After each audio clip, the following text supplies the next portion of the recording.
नमस्कार। आज हम आपको भारत निर्वाचन आयोग के बारे में बता रहे हैं। भारत में निर्वाचन की प्रक्रिया बहुत ही जटिल और व्यापक है। इतना बड़ा देश और इतने बड़े देश में एक साथ इतनी सारी जगहों पर चुनाव करवाना कोई कम बात नहीं है। भारतीय संविधान निर्माताओं ने 1950 में, हमारा संविधान जब लागू हुआ था 26 जनवरी 1950 से, तब से ये व्यवस्था की हुई है कि भारत में हर 5 साल में आम चुनाव होंगे और इन 5 सालों में जब चुनाव होंगे तो चुनाव की प्रक्रिया क्या रहेगी, किन किन क्षेत्र में होंगे, किस क्षेत्र से कितने प्रतिनिधि चुनकर आएंगे, ये सब निर्धारण किया है। और इसके लिए एक संस्था है, संवैधानिक संस्था भारत निर्वाचन आयोग। इसका एक मुख्य चुनाव आयुक्त होता है, चीफ इलेक्शन कमिश्नर। उनके नीचे कुछ ईसी होते हैं, इलेक्शन कमिश्नर। और सभी राज्यों में एक एक चुनाव आयुक्त होता है जो उस राज्य की जिम्मेवारी चुनाव करवाने की उनकी होती है। ये तो हुआ स्ट्रक्चर चुनाव आयोग का, जिसका पूरा नाम है भारत निर्वाचन आयोग। लेकिन चुनाव की प्रक्रिया क्या होती है देश में, हम देखते हैं हर 5 साल में संसद के लिए चुनाव होते हैं, पूरा देश हिम्मत बनता है, व्यापक प्रचार प्रसार, पार्टियां, राजनीतिक दल अपना अपना प्रचार प्रसार करती है, टिकटें देती है, उम्मीदवारों की सूचियां जारी होती है, फिर बहुत सारे प्रचार प्रसार, बहुत सारे घोषणाएं की जाती है जनता की भलाई की। लेकिन इन सबके पीछे जो मुख्य मशीनरी काम करती है वो कैसे काम करती है, उसमें निर्वाचन आयोग है।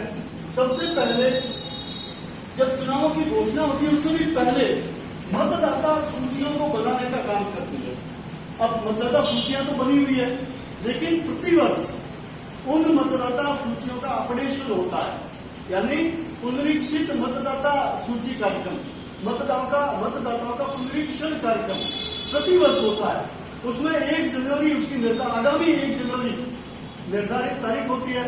उस 1 तारीख को जो भी 18 साल का लड़का या लड़की आयु पूरी कर रहा है उसके फॉर्म भरवाने होते हैं। 6 नंबर फॉर्म होता है चुनाव आयोग का।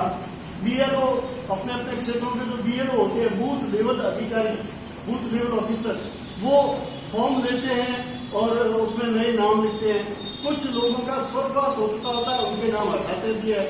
कुछ लोग एक क्षेत्र से दूसरे क्षेत्र में पलायन कर गए हैं, स्थानांतरित हो गए हैं एक बूथ से दूसरे बूथ में, तो उनका भी संशोधन वहां से हटाया जाता है और जिस बूथ में गया है वहां नाम जोड़ा जाता है। तो इसमें 6A 6B फॉर्म है, 7A 7B है, अलग अलग फॉर्म्स है। और इसके अलावा अपडेशन और संशोधन का काम मतदाता सूची में होता है। आजकल मैं आपको एक नई जानकारी दे दूं, एक नया मोबाइल ऐप आया है, गरुड़ा ऐप। गरुड़ा ऐप अपन इंस्टॉल करेंगे तो अपन को बीएलओ के पास में जाने की जरूरत नहीं है। उस ऐप से घर बैठे अपन अपना नाम उसमें जुड़वा सकते हैं, स्थानांतरित करवा सकते हैं और हटवा सकते हैं। ऑनलाइन फॉर्म उसमें भरते हैं, फिर बीएलओ अपने आप उसमें उसका वेरिफिकेशन करता है और एसडीओ लेवल पे जो खंड में अपना रजिस्ट्रीकरण अधिकारी होता है वो उसको फाइनलाइज करते हैं। तो ये प्रक्रिया तो हुई केवल मतदाता सूचियां तैयार करने की।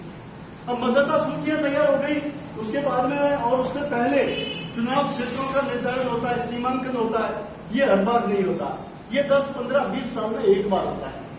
नए चुनाव क्षेत्रों का निर्धारण, किसी चुनाव क्षेत्र को बड़ा करना, किसी को छोटा करना, वो मतदाताओं की संख्या के आधार पर होता है। उसके बाद में मतदान बूथों का निर्धारण, एक ही चुनाव क्षेत्र जैसे विधानसभा क्षेत्र है उसमें बहुत सारे बूथ होते हैं, इलेक्शन बूथ जहां वोट देने जाते हैं, जिस स्कूल में, जिस पंचायत भवन में, जिस सामुदायिक भवन में, पीएससी में, वो बूथ कहलाता है। तो उन बूथों का निर्धारण कहाँ होगा, बूथ ऐसा होना चाहिए जो सुगम हो, लोग आसानी से उस पर आ सके, आवागमन वहां का सुगम हो।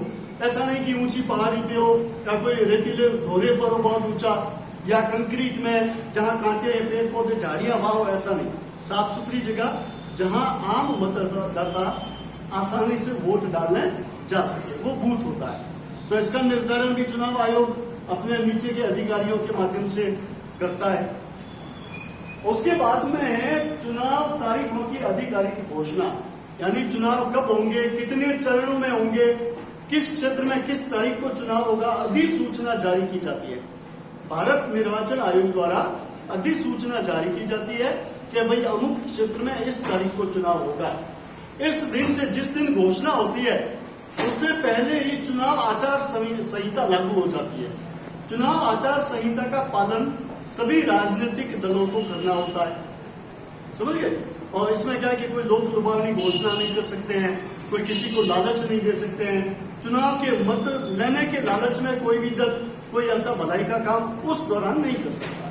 सरकार बनने के बाद भले ही करे, उसमें कोई चुनाव आयोग को आपत्ति नहीं है, लेकिन चुनावों के दौरान या चुनाव की तारीखों की घोषणा के बाद जो उस समय की वर्तमान सरकार होती है वो ऐसी कोई लोक लुभावनी घोषणा नहीं कर सकती है और अपने प्रचार प्रसार के लिए सरकारी मशीनरी की या सरकारी साधनों का उपयोग नहीं कर सकता। उसके बाद में तारीखों के बाद में नॉमिनेशन फॉर्म भरे जाते हैं। हर राजनीतिक दल अपने अपने उम्मीदवारों की सूचियां जारी करती है, उसमें एक निर्धारित तारीख होती है, अलग अलग चुनाव क्षेत्रों की अलग अलग तारीख है। उस तारीख को वो अपने लवाजमे के साथ में उम्मीदवार जाते हैं। अपन देखते हैं ना, बहुत भीड़ भाड़ के साथ जुलूस के साथ आजकल फैशन हो गया, वो अपना नाम भरने जाते हैं। नाम भरने के बाद में उसकी कुछ तिथियां निर्धारित होती है, उस तिथि के बाद में कोई भी उम्मीदवार नाम नहीं भर सकते हैं। 8-10 दिन उनको दिए जाते हैं नाम भरने के लिए। उसके बाद में उन नाम फॉर्मों की जांच होती है, जो फॉर्म भरे गए है ना चुनाव लड़ने के लिए उम्मीदवारों ने, उनकी जांच होती है। अगर कोई कमी होती है तो जो रजिस्ट्रीकरण अधिकारी होता है वो उस फॉर्म को रिजेक्ट कर सकता है, रद्द कर सकता है। इसलिए बहुत सावधानी से फॉर्म भरा जाता है। 2-2 प्रतियों में भरते हैं, 3-3 प्रतियों में भरते हैं, ताकि कहीं गड़बड़ नहीं हो, किसी फॉर्म में कोई कमी रह गई तो दूसरे फॉर्म में वो नहीं हो, ऐसी वो सावधानी रखते हैं। ये नॉमिनेशन फॉर्म भरा है। उसके बाद में उनकी जांच हुई है। जांच होने के बाद में चुनाव आयोग की ओर से क्षेत्र वाइज उम्मीदवारों की सूची जारी की जाती है कि भाई इस विधानसभा क्षेत्र या इस लोकसभा क्षेत्र में अब इतने उम्मीदवार, इस दल से ये उम्मीदवार, इस दल से ये उम्मीदवार मैदान में रह गए हैं। फिर काम शुरू होता है राजनीतिक दलों का। वो अपने अपने उम्मीदवारों का चुनाव में क्षेत्रों में जाकर प्रचार प्रसार करते हैं कि हम जीते तो ये करेंगे, हम जीते तो ये करेंगे, वो सब करते हैं, अपन सुनते हैं, देखते हैं। फिर मतदाता अपने दिमाग से तय करता है कि अब इस बार किस दल के उम्मीदवार को वोट देना है, मत देना है। फिर एक निर्धारित तारीख होती है आम चुनाव की। उम्मीदवारों की सूची जारी करने के बाद में प्रचार प्रसार उम्मीदवार खुद करते हैं, लेकिन चुनाव आयोग ये प्रचार प्रसार करता है कि अधिक से अधिक संख्या में मतदाता मतदान में भाग लें।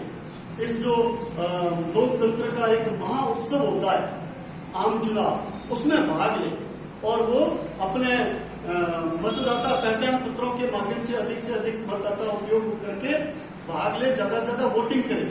किसको वोटिंग करें ये मतदान, ये चुनाव आयोग नहीं कहता, लेकिन करे, किसी को भी करे। फिर चुनाव करवाना, यानी अलग अलग क्षेत्रों में चुनाव होते हैं, कोई किसी को वोट देता है, कोई किसी को देता है। पूरे चुनाव होते हैं पूरे देश में अलग अलग चरणों में, कभी 4 चरणों में, 5 चरणों में, 7 चरणों में, क्योंकि भारत देश बहुत बड़ा देश है भौगोलिक दृष्टि से, और 545 के लगभग सीटों पर चुनाव करवाना कोई आसान काम नहीं है। कहीं रेगिस्तान है, कहीं पहाड़ी एरिया है, कहीं बर्फीला एरिया है, कहीं पानी नदियों को पार करके, तालाबों को पार करके जाना होता है। तो ऐसे विकट दुर्गम क्षेत्रों में भी हमारा चुनाव आयोग सफलतापूर्वक करवाता है। इसके लिए जो चुनाव करवाने जाते हैं मतदान दल, उनको ट्रेनिंग देने का काम किया जाता है।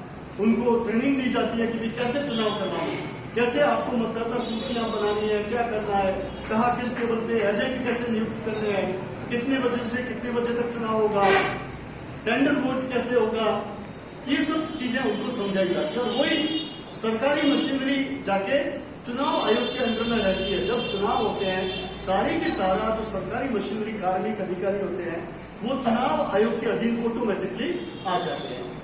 उसके बाद में जब चुनाव हो गए तो इसका अंतिम काम है परिणाम, पहले काउंटिंग करना, किस दल को कितने वोट मिले, काउंटिंग, मतगणना एकदम सिस्टमेटिक ढंग से करवाई जाती है। चुनाव तो अलग अलग तारीखों को होते हैं, लेकिन मतगणना एक ही दिन लास्ट में होती है, सबसे लास्ट चरण में।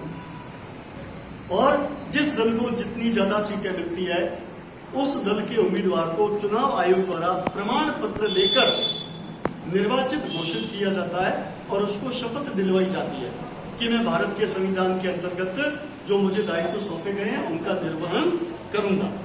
इस तरह से चुनाव आयोग पूरा एक सिस्टम है हमारे देश में, भारत निर्वाचन आयोग का, ये अपना काम करता है। अपन को दिखने में तो आसान लगता है कि चुनाव है, गांव में गाड़ियां आईन, कुछ मिठाइयां बढ़ती हैं, प्रचार प्रसार, झंडे, पर्दे, जुलूस, रेहान, है ना, ये सब बढ़िया उत्सव, भाषणबाजी, गाड़ियां मिलती है, खूब लोगों को आने जाने के लिए बड़ा उत्सव होता है। लेकिन इसके पीछे मशीनरी कितना कठिन काम करती है। सरकारी कार्मिक जो कि चुनाव आयोग के अधीन होते हैं उस दौरान वो कितनी मेहनत से अपने काम को अंजाम देते हैं, ये हमको समझना चाहिए। तो अभी आपने भारत निर्वाचन आयोग के कार्यों के बारे में कुछ समझा, देखा, सुना। अगले किसी दिन और किसी विषय पर अपन बात करेंगे। और हाँ, अगर ये टॉपिक आपको पसंद आया हो तो आप हमारे चैनल को जरूर सब्सक्राइब करें और जरूर इस पोस्ट को आगे से आगे शेयर करें।